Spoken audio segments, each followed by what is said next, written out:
The great Carlos Mencia is here. How are you, buddy? Yeah, I'm a little sad, dude. Why? Well, on the way in, I was listening to you guys. I always wonder if people do that, if they listen on the way in. I remember I actually met Kevin Spacey. Oh, really? And we were in close proximity for a while.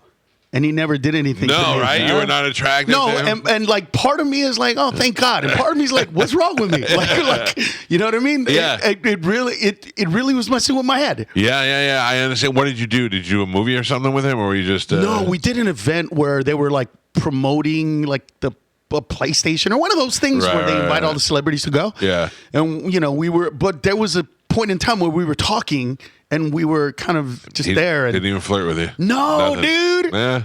Which part of me is like cool, but part of me really is like, well, what? Like, why not? I am flattered when gay guys, like I took my son to go when he was really little to a Comic-Con one time. Yeah.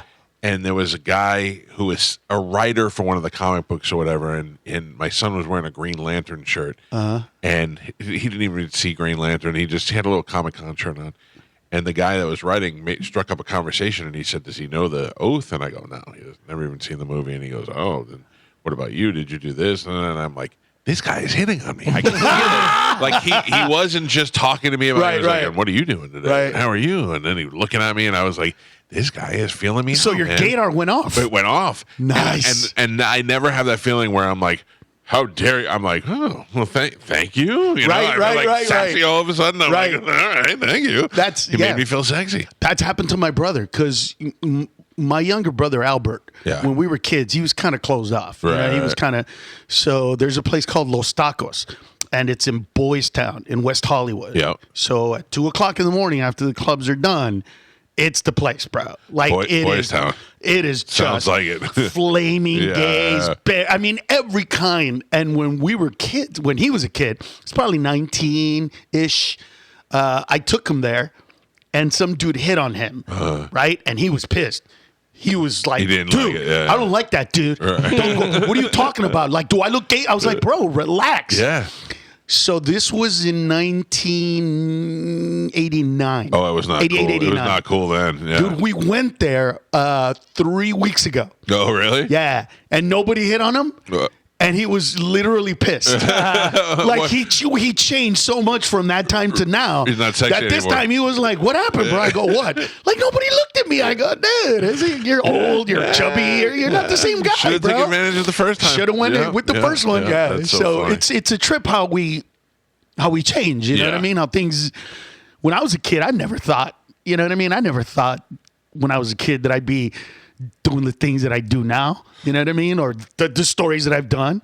Yeah, you do tell some stories on here where I'm like, you're one of those people.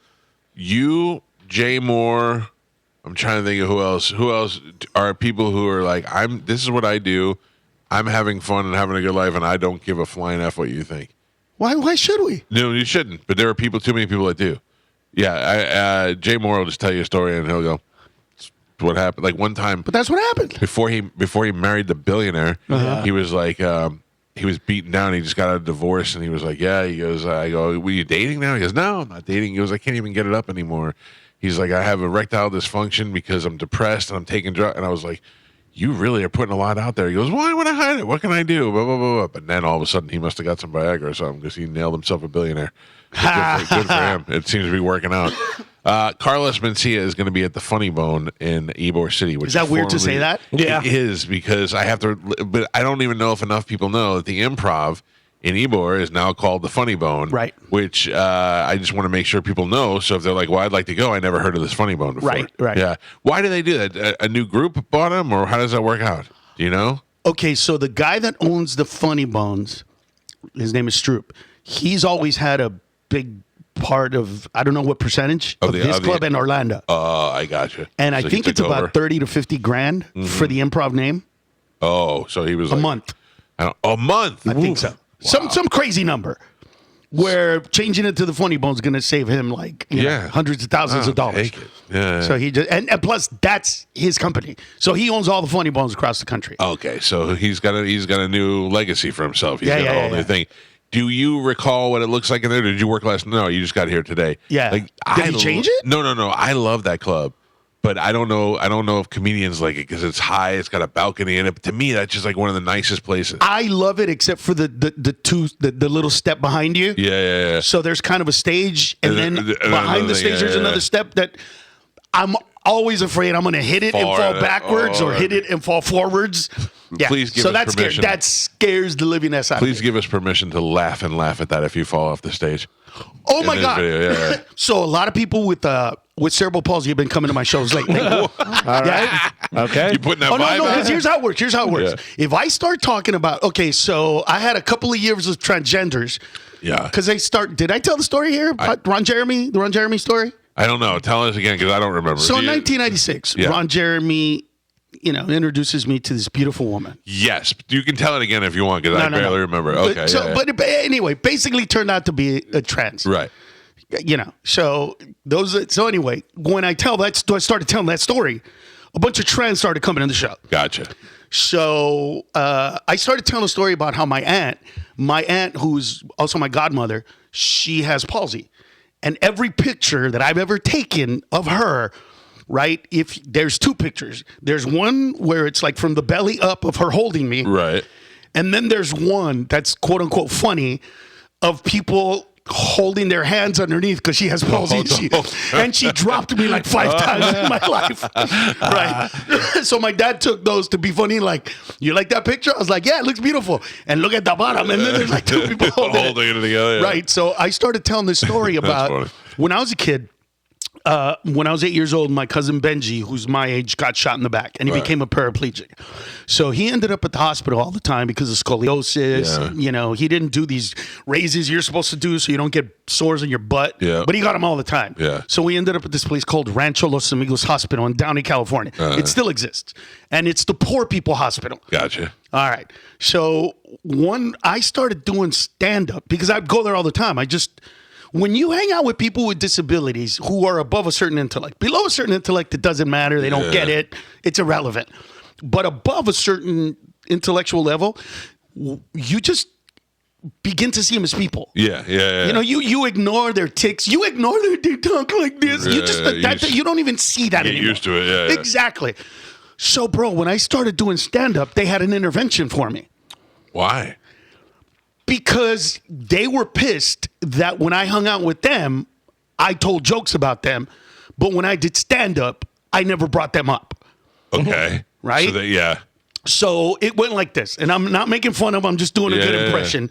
Hey, Carlos, we're ranking other gays that they call you the equal opportunity offender because you make fun of everybody. But you never make fun of us. How come? Yeah. Right? Yeah. And I looked at him and I go, because if I do an impression of you, nobody's going to think nobody's going to go, oh, that's a good impression. Right. Yeah. Like, that's the one impression that the better you do it, the more people get pissed. You know jerk you are, yeah. Yeah, you do Bill Cosby and go, blah, blah, blah, oh my God, Bill Cosby. You do cerebral palsy good. Nobody's mad. Everybody's mad. Everybody's pissed. Everybody's pissed. And so I was trying to explain to him, like, I can't do it because they're not going to understand. They don't get us. Right. They just see you as this thing, and they don't get this. And I go, if you laugh, they're going to get mad at you. Yeah. Because they're going to go, well, if he wasn't laughing, Carlos wouldn't be able to do the joke. Right. And so this kid named Marcus is listening in the back, and I go like this, and that's why I won't do an impression of you because of that. And Marcus goes, or maybe it's because you're an effing pussy. Oh. Straight up, dude. Straight up. And I was like, what did you say? He called you a pussy with extra spray. Oh, call me a pussy with extra spray. Yeah. And, dude, we had so much fun. I remember one time, there's this kid named Jeffrey who hates cheese. Right. Loves cheeseburgers. Okay. So I remember, like, these are the moments where have made a difference in my comedic life later. Because we're hanging out, and I go, you like cheese, but you hate cheese but love cheeseburgers? Like, how does that work? Because that's cheese. And one of the kids with palsy goes, that's because he's retarded. I'm like, you can't say that, dude. He can say it. Exactly. That's what they said. And so when I started doing those stories, you know what I mean? They come up. So what happened was long story short, I said to the guys, okay, listen, next time I do a show for you guys, I'll do an impression. Right. Because I feel safe. And they go, okay. 2 months later, dude, I get a phone call from McDonald's Corporation if I want to do a show to benefit, to raise money Right. for kids with disabilities at the Ronald McDonald School for the Handicapped. Oh, That's boy. what it used to be called. Yeah. In East LA, where I grew up. Like, Yeah. I know the school. Benji, my cousin, he went to that school. Right. So I was like, of course I'm going to do it. They would have it. I show up. And whoever sat in the room didn't understand. You can't put people with severe disabilities in the front row. Oh, for a comedy show. No, like, give me people that could laugh. Yeah, I get that they're there. I get it. Right. But it's just, you know what I'm saying? You're not playing to that. Yes. Yeah. So, dude, I swear, the 1/4 of the front toward the right, they're all cerebral palsy, and they sat them all together. Oh. And dude, and they're all palsy, so they're all shaking and moving. And I swear to God, I literally start getting kind of seasick. So I start cheating to my left. As I cheat to my left, there's a guy with a respirator. Oh. Just staring at me and just and I'm like, what, guys, come on. So I go, dude, just get yourself together. And I start getting into it, and I start doing jokes, and I start talking about growing up across the park and all this cool stuff. And dude, it's going great. Get into it, yeah. I'm watching a timer, 22 minutes and 38 seconds into my show. The kids with cerebral palsy start to chant, "You're an effing pussy" to me. So imagine just to go, and everybody's and I Nothing just is synced. and exactly. Yeah. And I have no idea what to do. And then Marcus looks at me and he goes, I had to accept that I have cerebral palsy, and you have to accept that you're an effing pussy. And it hit me hard, dude. Yeah. And I was like, nope, not gonna happen. I'm about to do this impression. And I looked at the people in the back. Right. And I said, guys, I'm about to offend you. I'm sorry, but these guys really want me to do an impression of cerebral palsy. As I was talking, bro, in my head, I went, I don't know what the word canceled was. It didn't exist at the time, but I knew getting in trouble. Yeah. And I knew, like, this might ruin my beginning career. So as I was talking, I was allowing spit to gather in the back of my mouth so it would get wider. Right. Because I'm like, I'm going to do an impression. I'm going to spit it out, and white stuff's going to come down the side of my mouth. Right. And it's either going to be hysterical or I'm getting canceled. Right. And dude, that's exactly what happened, bro. I let it out. I go, you're gonna want, and I kind of put them on the line because I looked at the palsy section and I go, you want me to do an impression, right? And they were like, a good one. And I was like, there it is. That's my key. And dude, I did it. I contoured my body. I start talking. Spit comes out of the side of my mouth. Pandemonium, dude. The people in the back who are normal, you know, quote unquote, Right. they're not laughing. Yeah, they're afraid. Oh, they're not laughing. Yeah. But the kids in the front are dying, bro. Dying. I'm stuck on stage, and this kid stands up because all the other kids with palsy started going, Tommy Carlos looks just like you. All right? So Tommy gets pissed. Yeah. Tommy stands up and goes, shut the F up. And everybody's quiet. And I'm on stage like, man, I can't believe this is happening to me. Everybody's quiet. And Tommy goes, I don't look Mexican. And the whole place goes ape. You know what I mean? And so I've been telling that story, Right. going back to what you were talking about. And I was performing recently in Kansas City. And this guy, like palsy, but like hoppy palsy, not just like, he was like kind of jumpy and walking. And he comes up and he goes, hey, man, I have cerebral palsy. Thank you so much. Can we take a picture? And I take a picture with him. And, bro, as he walks away from me, he falls. Oh. Dude, and the whole room where I'm taking pictures, it's full. Right. It's the beginning, right? Because I let him cut in line. And so everybody's quiet. And I'm just like, oh my God, he fell. Like, Jesus Christ, what's going to happen here?